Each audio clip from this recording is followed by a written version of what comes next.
Our lead this hour, we buried it at the beginning, but we should circle back to it. Our lead this hour from the confluence of the Monongahela and the Allegheny rivers.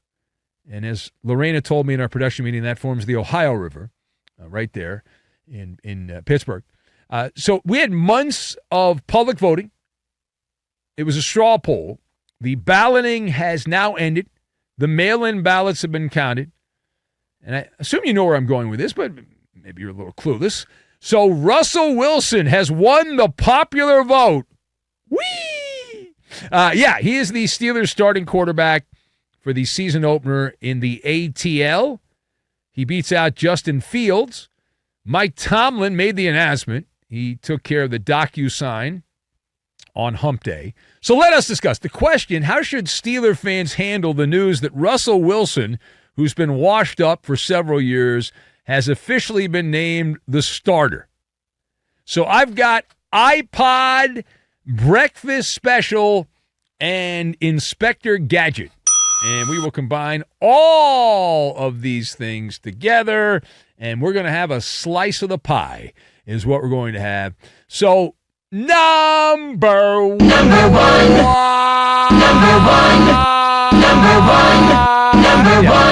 The word I have for this is, Steeler fans, your reaction should be blah. Now, I realize many of you are in denial. Right, you're trying to tell yourself, you're trying to sell yourself that Russell Wilson, what you see is not reality. You're trying to tell yourself that Russell Wilson is still good. Spoiler alert, he blows, okay? He sucked his last year in Seattle. He was an embarrassment for the Broncos the last couple of years. That's the reality, right? Now, the other thought I have on this, it was never a fair fight. It was predetermined. The illusion of a quarterback competition, no, that's not reality. And for whatever reason, Russell Wilson got somebody with the Steelers a little tingly, and they agreed before he had even had a practice that he was going to be the starter there. And certainly the fan base, until proven otherwise, Russell Wilson continues to be in a ditch on the side of the road. It's unfortunate. He's got some name brand value, but he's got very little game. The name, but not the game. Now, will he prove me wrong? No. I'm never wrong about these things. He will not prove me wrong. Russell Wilson has been on the hamster wheel of mediocrity for several years. You know what he is? He's the iPod. Very important. When the iPod debuted, people loved the iPod. Oh, my God. The iPod's amazing. So good. All my music right there. Oh, it's great. They sold a ton of them. But now, discontinued. No longer needed. Right? No longer needed. Pittsburgh is in the same boat they were in last season. They are in the same position they were in last season. They have a defense that should be a upper half of the NFL defense. I know Spicoli disagrees with us. He's a Steeler fan. But based on my analysis, the Steelers should have a defense ranked in around the top 10. Special teams should be pretty good. So the offense will be carried and dragged along by those other factions of the Pittsburgh Steelers. But mark my words, the Steelers are making a lateral move. They're not improving. People seem to think that this is an upgrade from Kenny Pickett. It's not. Despite having much better individual stats last season. This is what I talk about, low information fans. So a lot of these idiots are like, I've been getting email from the Yinzers. Well, Maller, you don't understand. I'm going to give you a terrible towel so you can shove it in your mouth. Let me explain. Let me explain my position. So you just look at Russell Wilson's stat line and say, he's better than Kenny Pickett. Come on, you don't know what you're talking about. That's what you're doing overnights. Okay, so Russ last year had 26 touchdowns, 8 interceptions in 15 games. Kenny Pickett played 12 games, so he started the majority of the games. He had 6 touchdowns and 4 interceptions. Okay, the Broncos with Mr. Unlimited, who had much better stats than Kenny Pickett, the Broncos passing offense averaged 4.1 yards more per game than the El Stinko Steelers with Kenny Pickett. So that's what you got. And that's because Sean Payton dumbed down the playbook and tried to hide the quarterback. And he was able to convince idiots that that was successful. But Sean Payton knew that that was ridiculous, and so they didn't bring him back. They're eating millions and millions and millions of dollars in Denver because the guy can't play. All right, now, page 2. Read several think pieces about Russell Wilson. The one that stood out here, is this Russell Wilson's last chance to save his legacy?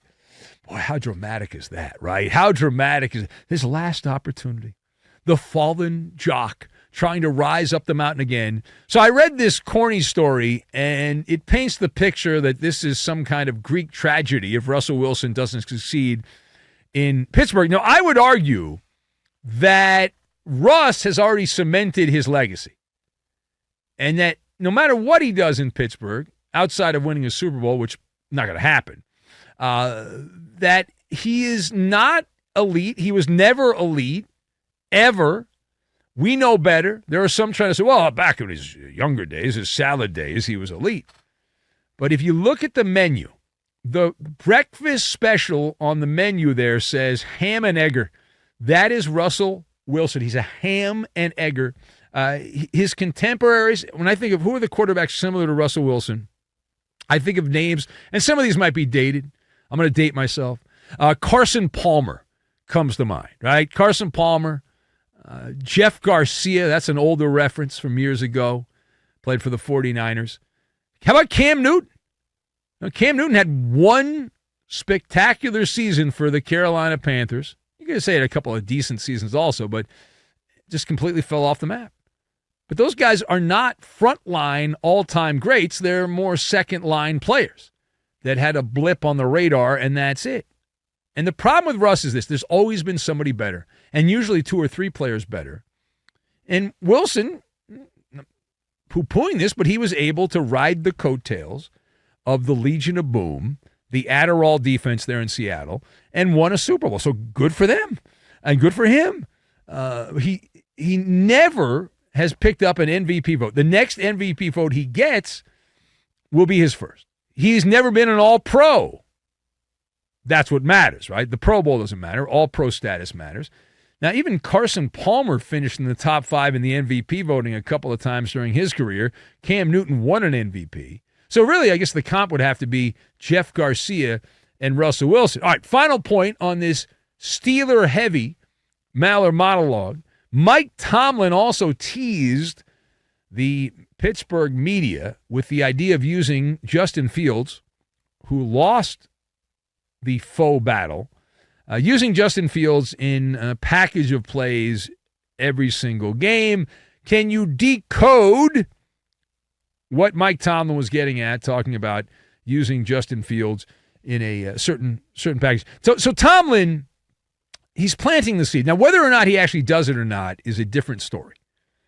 Now, I think he will. But he was intentionally vague because everyone's paranoid in the NFL, worried about giving up the nuclear codes. So he didn't say exactly what he was doing. Nevertheless, he mentioned the idea to weaponizing Justin Fields. Now, you couldn't weaponize Justin Fields if he's holding a clipboard. It's hard to weaponize him.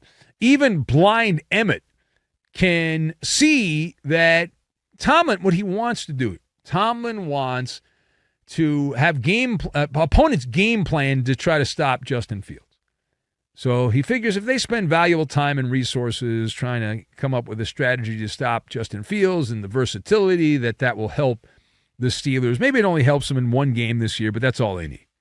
So to rephrase this, Mike Tomlin wants you to believe that he is going to go Inspector Gadget. Go Gadget, and open up the Steeler playbook. Go back to the annals of Steeler football when they had the player known as Slash, Cordell Stewart, running around as a hybrid player. And so in the case of Justin Fields, when you're going go Gadget, you've got the extendable arms like Inspector Gadget. You've got the Gadget copter that can pop out of your hat there. Gadget phone. You've got all that stuff. Use some Gadget football with Justin Fields. Who says no? Why not? Right? And let's see what you got.